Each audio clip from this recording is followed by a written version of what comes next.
자, 다음으로 이제 이 단원에서 주요하게 다루게 될 이제 논술 문제의 주제들에 관한 이야기를 필수 예제를 통해 살펴보도록 합시다. 자, 필수 예제 4-1번. 앞에서 우리가 봤던 고대 2015학년도, 아까 전에 필수 예제 3-1번에서도 고대 문제를 썼었는데요. 고대 2015학년도 수시 기출문제, 내용들 한번 보도록 합시다. 자, 원자의 에너지를 가하게 되면, 요거는 뭐, 보나 마나 이온화 에너지에 관한 지금 제시문이 될 가능성이 많네요. 원자의 에너지를 가하면 가장 바깥 전자 껍질에 배치되어 있는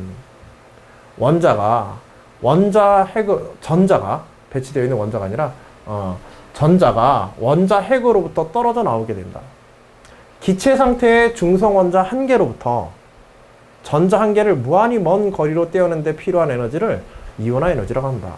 뭐 몰라서 그럴 게 아니라 이온화 에너지를 주제로 하겠다는 뜻이고, 자, 그때 제시문에서 이온화 에너지를 어느 정도까지 다루느냐가 사실 문제에서 얼만큼 깊이 문제를 갖다가 내느냐가 차이가 나타나게 되니까 뒷부분을 잠깐이라도 체크해 주는 게 좋겠어.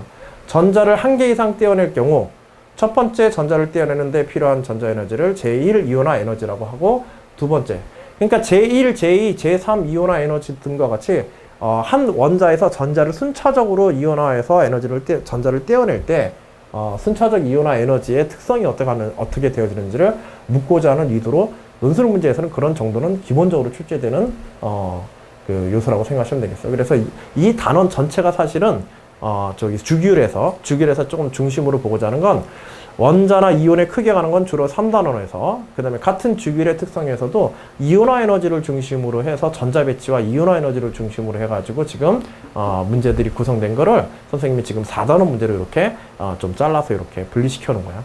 그래서 오늘 다루게 될 마지막 주제들은 이온화 에너지 관련된 내용이다 라고 하는 거에 좀 초점을 맞춰줬으면 좋겠어.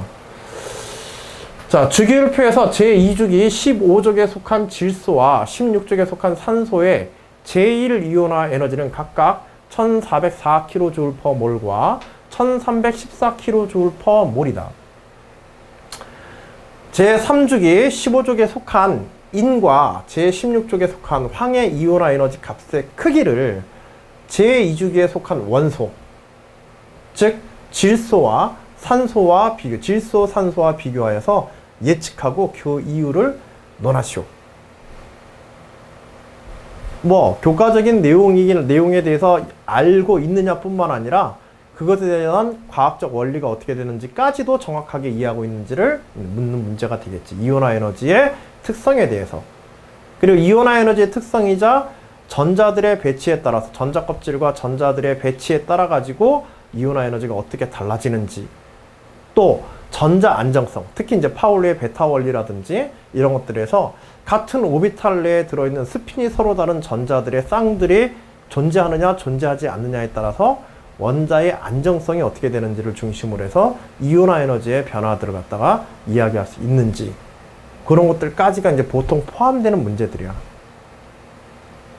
알겠지?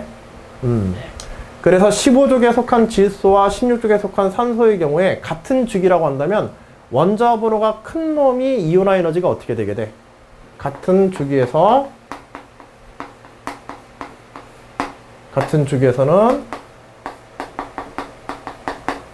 원자 번호가 큰 놈이 이온화 에너지도 같이 커지게 되지. 우리가 앞에서 봤던 유효 핵전화라고 하는 개념 때문에 그런 거지.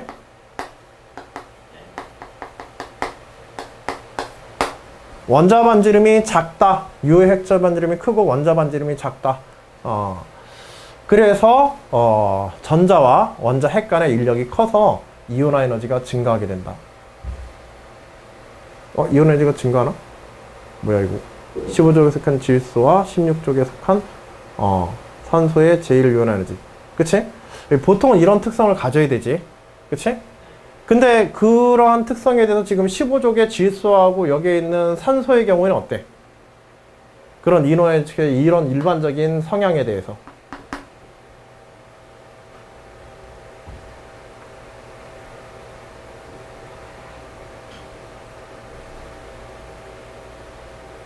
일반적인 성향에 대해서.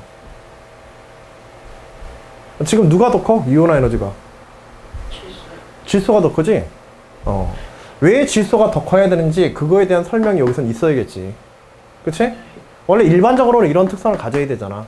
그래서 이거 뭐 물어보는 거야? 이온 에너지가 같은 주기에서 증가하다가 s오비탈, 특히 s오비탈이 차고 p오비탈이 들어갈 때 한번 떨어지지? 그치? 그리고 또 증가하다가 또 어디에서 나타나? 그치? p오비탈이 차고 안정화되어지는 쪽에서 한 번 정도 더 차이가 나는 요 고개가 두 개가 있지? 그치? 그 부분에서, 즉 p오비탈이 px 오비탈에 한 개 있고 py 오비탈에 한 개 차고 pz 오비탈에 한 개 찬 다음에, 그치? 한 개씩 이렇게 찬 다음에 그 다음에 뭐가 되올 때 px에 두 개가 차는 요 상황이 되어지게 되면, 이런 상황들이 되어지면 요때 어떻게 되게 돼? 요때 한 번 더 떨어지죠? 그치? 각 오비탈의 전자들이 고르게 배치되었을 때, p오비탈의 전자들이 고르게 배치되었다가 한 오비탈에 전자가 두 개가 들어가게 되면은 전자 배치 전체가 어떻게 되게 돼? 불안정해지게 되죠. 그런 불안정성 때문에 쉽게 어떻게 된다? 전자가 떨어져 나갈 수 있다. 이 배치보다는. 그래서 저기 질소와 산소의 경우는 지금 어디에 속해 있는 거야? 지금 요 단계에서 여기에 질소가 있고 여기에 산소가 이렇게 있는 거죠. 오케이? 알고 있는 내용이야? 아니면 설명이 필요한 내용이야? 알고 있어요. 그치? 알고 있으면 됐어. 그래서 여기서 일반적 배치하고 이런 예외적 배치에 대해서 여러분들이 이해하고 있는지를 지금 요 자료들을, 이 값의 자료를 통해 가지고 이제 물어보고 있는 거예요. 자, 그리고 이제 이걸 또 몇 주기와 몇 주기? 제3주기에, 2주기 다음에 3주기에서는 반지름이 커지기 때문에 이온화 에너지는 전체적으로 어떻게 돼? 전체적으로 더 떨어지겠지? 그치? 전체적으로 더 떨어지게 되는데, 전자 껍질수의 증가에 의해서 더 떨어지게 되는데, 마찬가지 현상이 이런 식으로 나타나게 돼. 그래서 각각의 원소들에 대해서 질소, 산소와의 이온화 에너지의 비교와 그 다음에 여기에 있는 두 개의 원소, 인과 황에 대한 두 개의 원소에 대한 상대적인 이온화 에너지의 비교, 이런 두 가지 이야기들이 이 답안에서는 언급이 돼야 될 거야. 그쵸? 자, 그런 내용들, 내가 무엇을 이야기할 것인가만 잘 계획이 세워진다고 한다면 충분한 근거와 과학, 내가 알고 있는 배경식을 다 쏜다고 생각하면서 쓰는 거야. 이런 것들은 그것들이 풍부하게 많이 이야기될수록 논술 시험에서는 확실하게 유리한 거니까. 쓰다 보면은 약간은 이제 쓸데없는 얘기 같은, 요런까지 써야 되나 하는 부분까지 생각들이 들 정도로 가능하면 써주는 게 좋아. 많이 써서 감점되어지는 경우는 없어. 알겠지? 부족하게 써서 감점되어지는 것. 물론 이제 많이 쓴다고 하더라도 같은 이야기가 너무 반복되어진다든지 혹은 틀린 과학적 이론이나 내용들을 갖다가 주장해서 계속해서 쓴다든지 이런 경우는 문제가 되겠지. 그치? 그런 경우가 아니라고 한다면은 보통은 이제 손해보는 경우는 없어. 자, 이온화 에너지는 전자를 하나 떼었는데 필요한 에너지다. 정의부터 한번 써봤고요. 요거 답안에서는. 자, 3주기에 있는 인과 황은 2주기에 있는 질소와 산소보다 어떻다? 전자 껍질수, 원인에 대해서, 이유에 대해서 반드시 쓰셔야 돼요. 전자 껍질수가 많아져서 원자 핵으로부터의 거리의 차가 그 원자 번호 증가에 대한 인력의 차보다 더 큰 영향을 끼치게 되는 거죠. 그치? 그래서 전자 껍질수를 근거로 해서 원자과 전자가 원자로부터 멀어짐으로 반지름이 커짐으로 원자 핵과 전자 사이의 인력이 감소한다. 그리고 상대적으로 무엇과 비교해서도 얘기해줘야 돼? 이런 경우에는 뭐 여기서는 얘기하지 않았지만 원자 번호의 증가에 의한 핵전하량의 증가 효과보다 반지름, 그치? 원자 반지름의 증가에 의한 효과가 더 커서 이온화 에너지가 줄어든다라고 얘기할 수 있다. 그치?